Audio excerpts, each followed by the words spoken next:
নমস্কার বন্ধুরা, বাসুদিকা কুকিং চ্যানেলে আপনাদের সকলকে স্বাগত। আবার একটা নতুন ভিডিওর সঙ্গে আপনাদের সঙ্গে দেখা করতে এলাম।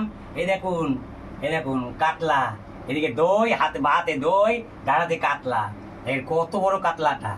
হ্যাঁ, 1 কেজি ওজনের কাতলা, দই কাতলা করবে। আর এই দেখুন চিংড়ি মাছ নিয়ে এসছি, 500 চিংড়ি মাছ নিয়ে এসছি। দেখেন চিংড়ি মাছ।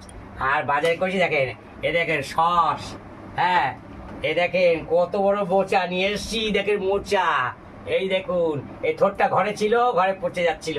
তারপরে দেখুন মটর ডাল 500, মুগ ডাল 500, হলুদ 100, শুকনো লঙ্কা 50। এই দেখুন 10 টাকার ফোড়ন, 10 টাকার বেতি। এই দেখুন আদা নিয়ে এসছি, আদা হচ্ছে 15 টাকা।